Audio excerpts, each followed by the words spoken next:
We're rolling, right? Okay. Teemu, thank you very much for having this time with me. Thank you for having me, Rudi. Yeah, Nice to be here thank you. in this sauna here in Yeah, exactly. backstage of Hellfest. Sir, I want to ask you about your Ibanez guitar signature. Is there certain pickups you would like to use in your shows? Are they one pickup or a set of different pickups? Well, currently I'm experimenting with a little bit different things. I've played Fishman pickups for a long time with Winter Sun, and then when I came to this camp with Megadeth here, I actually then started using more DiMarzios, which I've also used over the years. I've played some bare knuckle pickups and some Seymour Duncan pickups, and right now we're testing a few different things. So I'm not exactly sure what I'm going to settle with. Right now I like the Duncans a lot. I like the Fishmans a lot as well. Let's see what happens. You prefer passives? Well, I've played both as well. Yeah. I like some of the Fishmans as well. From Fishmans, my favorite is probably the classic line, the Fluence Classic. I like those a lot, the open core pickups. Although I've played the modern Fluence as well. And what I like about those pickups is that they have the different voicing options and a lot of different wiring possibilities that you can do with them. So I kind of like different tools for different purposes, you know. I notice you like lightweight guitars. Yeah, you've done your research. Thin Yeah. and thin. Yeah. Because I always search for that too. I can't hold a heavy guitar, so I noticed your guitar is always thin. At the same, it has the whammy bar and the whammy bar block. So it's a nice combination, I guess. Yeah, that's right. So the current guitars that I play on stage, they are like custom modified for me. Okay. And yeah, some of those bodies are made a little bit thinner. Yeah. Basically because I want to just reduce the weight, like you said. I want to have like pretty lightweight guitars on the stage, and that it just feels comfortable to move around and not having to hurt your back. Exactly, because some guitarists have very old school guys, more tone, more wood, more tone. But along the years, I don't agree with that. It's more like more wood, more back pain. So I did an interview with Matthias Yabs and Rudi Schenker in Abu Dhabi, in United Arab Emirates.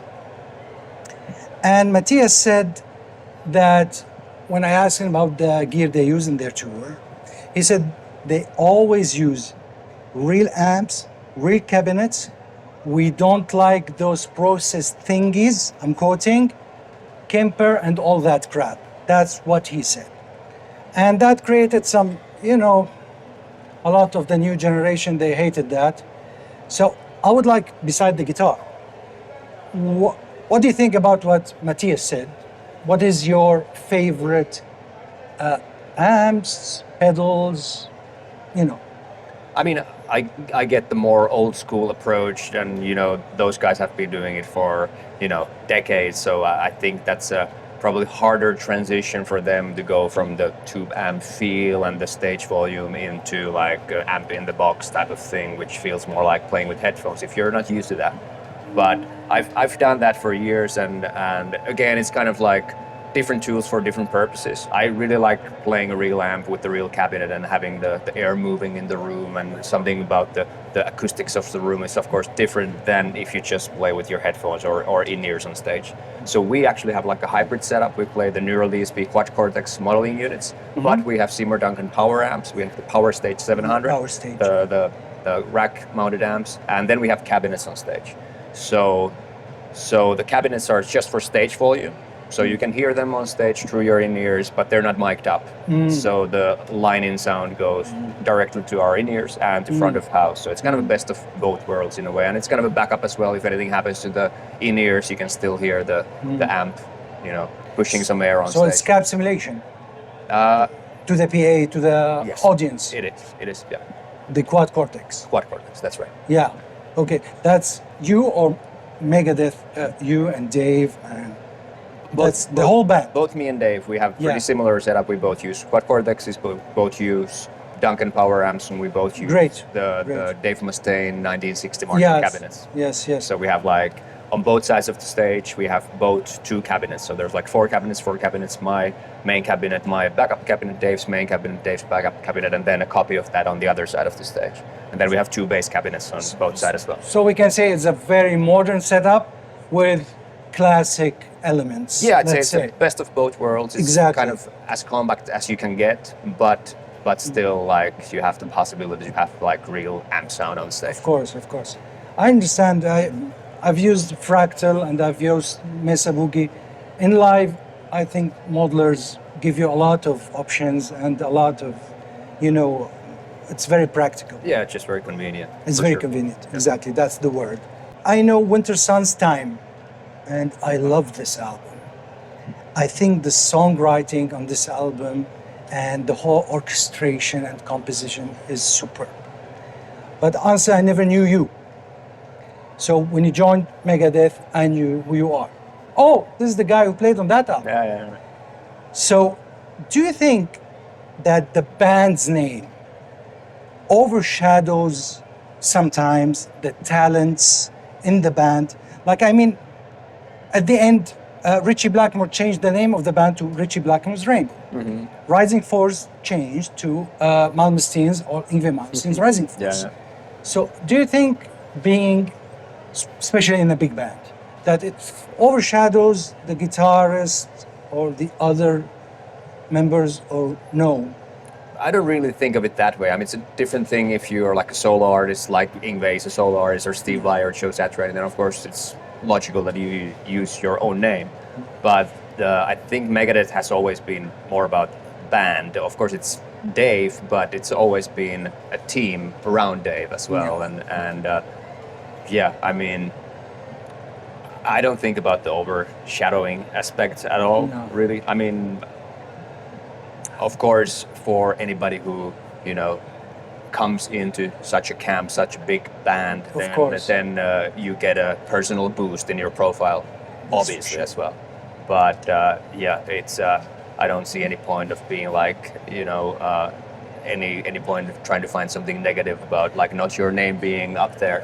I didn't mean in Megadeth. I mean in general, like when you were with Winter Sun, and you're still with Winter Sun, Sure. right? That's what I meant. I didn't mean in Megadeth precisely. Sorry, I got you wrong. Yeah, no problem. But I got your point. At the end, the final product is what is important, not this name or this guy or Right. the whole project, maybe. I've always thought playing in a band more kind of as a teamwork. Like I come from sports background, and I didn't know that. I kind of feel that it's a similar kind of teamwork playing in a band.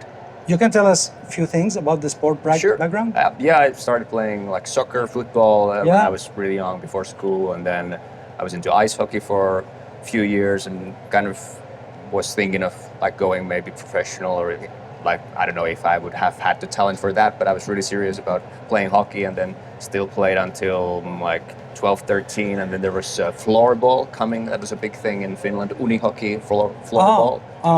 I don't know. It's like hockey? It's kind of like hockey, but with lighter sticks and a lighter ball, and you played inside with shoes.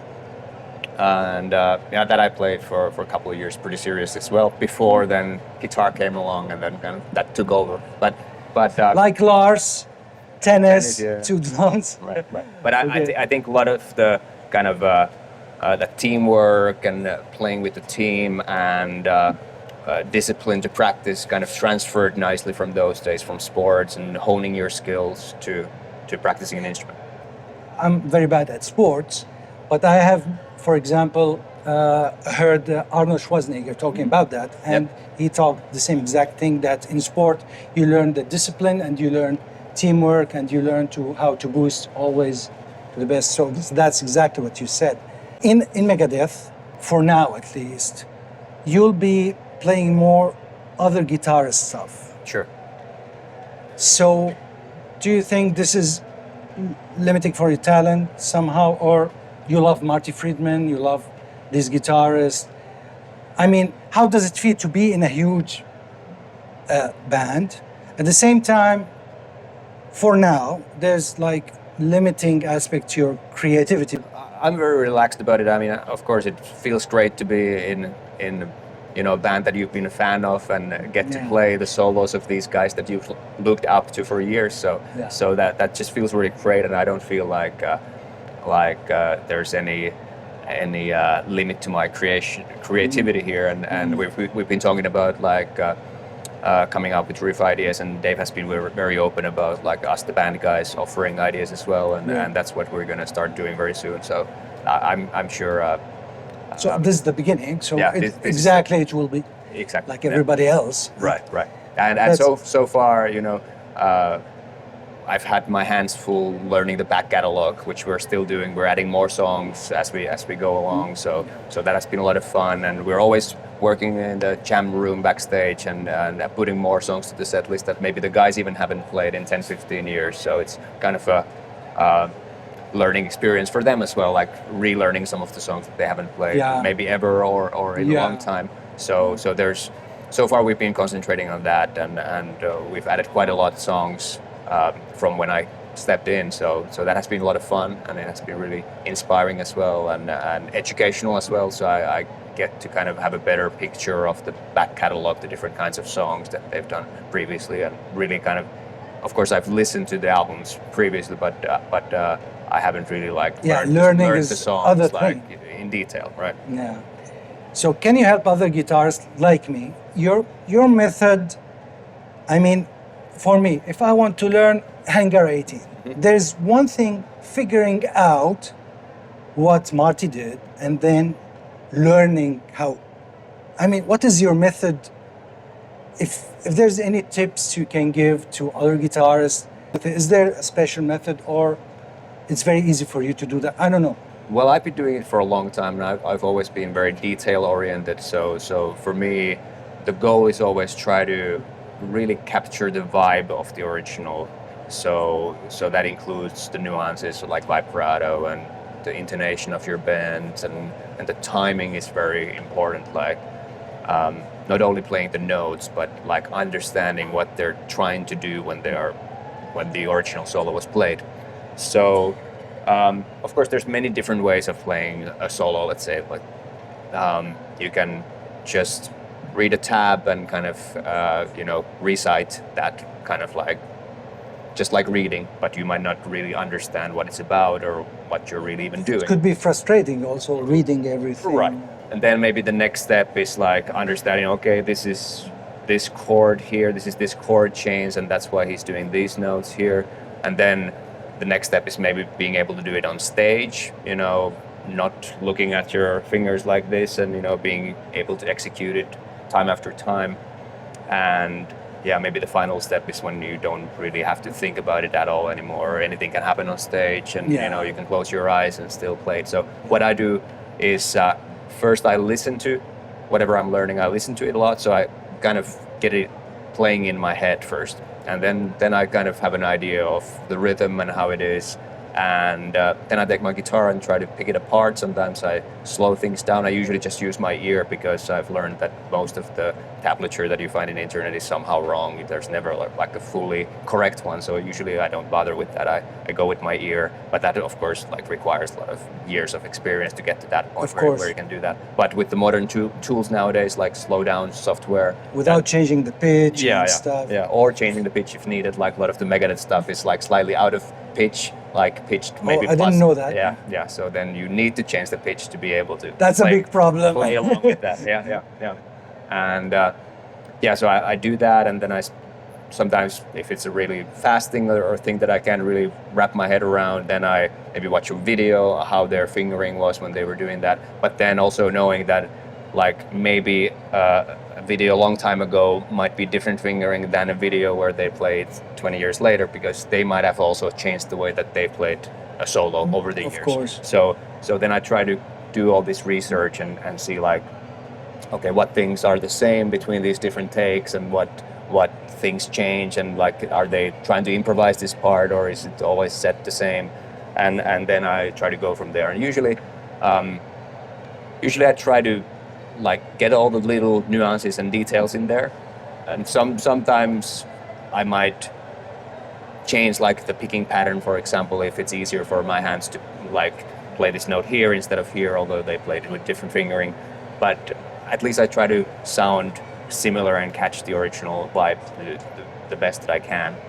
And then I just play it over and over again until it's in the backbone and practice. Your muscle memory will come Muscle along. memory, and one very important thing is also like practicing standing up. That's what I do, and also like practicing eyes closed. So even if it's big movements, that you can really do it by feel. Yeah, So then if that's- you can do that when you're practicing, then you don't have to worry on stage. Yeah, because of the lights and the show. Yeah.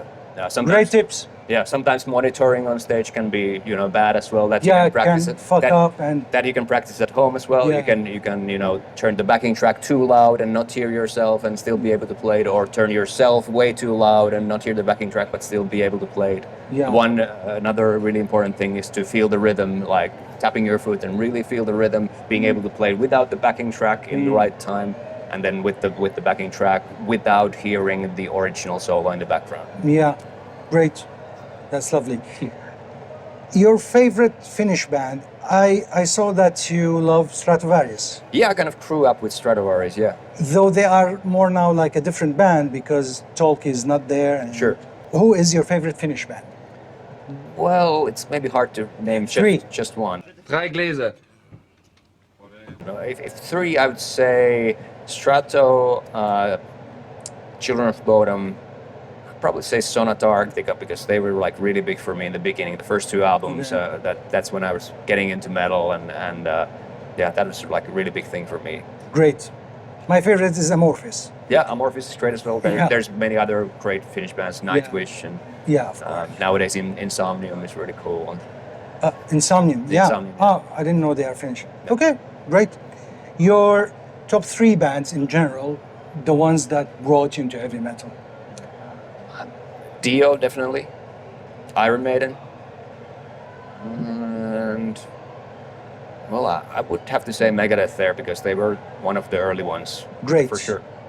I noticed that a lot of Finnish musicians in heavy metal, Finnish metalheads, they have like classic music background and Sibelius college and stuff like that. Yeah. Like in Stratovarius or Yeah. like in Apocalyptica. Right. You never saw this as your thing. You're self-taught. I'm asking. I don't know. I'm most self-taught. I took many years of private guitar lessons. Yeah. And I went to Sibelius High School. Oh, you went there. Yeah. So that's my question. Yeah. Because I noticed that like every Finnish musician go there. Well, So- the younger generation, a lot of the younger musicians are definitely more like educated in terms of like The younger yeah, generation. the younger generation. I would say. Okay. There's great schools in Helsinki area, especially, and I think even more around the Finland. I think the musical education is really good in Finland. Great. So that's definitely I think one of the key elements why there are so many successful bands coming from Finland. Yeah, of course. That's for sure. You have plans to do a solo project, not necessarily in your name as Joey Satriani, but maybe a band with singing, I mean, with vocals. Do you have this plan, like to focus on I know you had this plan, but to focus on this plan in the future, you have this in mind, or you prefer to be like more the guitarist, the hired gun? There's a lot of great guitarists that they love to be soloists. They don't have this ambition of I want to be the solo artist or the main songwriter. So in which camp are you, or both, or?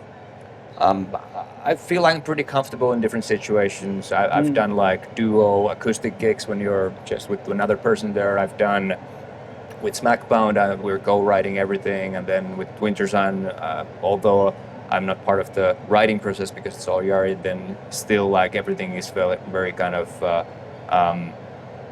equally like divided in terms of workload when we go on tour. So I've had like multiple different responsibilities in those bands, and same here in Megadeth. I help wherever I can. Of course, Dave is the guy, and that's obvious. And I'm really happy to be here and concentrating on this. And I currently don't have any aspiration to like be a front man myself. Great. Do you have time? Excuse me? Can you tell us not about music. Is Finland part of Scandinavia? Because Scandinavia is like more different names, more different. So Teemu is your name or your nickname. We'd like to understand that because it's always hard for me when I read the names of amorphous musicians. Yeah. They are different than the Swedish Sure. bands. Yes. And they are hard for me to understand. somehow. Right. That's always a So, always a problem with my name. so your first name and last name, do they have certain meaning? So first of all, Finland is not part of Scandinavia officially, and the Finnish language doesn't have much similarities to other languages. There's some similarities to Estonian and some similarities to, I believe, Hungarian, but not really to our neighbors in Sweden or Norway Or even Iceland? or Iceland. Those guys are more like they have similarities between each other, but not with the Finnish language.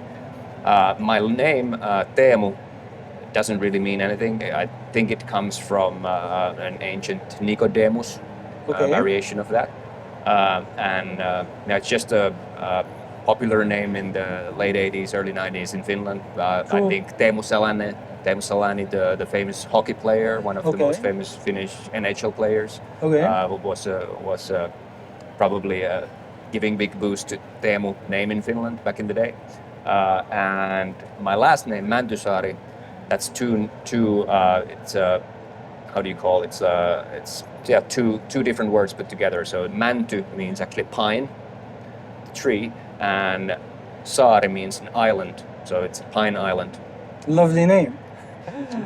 Teemu, thank you very much for giving me this time. Yeah. And very nice to meet you. You too, man. Can we take one picture Of course. on the wall? Thanks, man. Thank you. Thank you very much.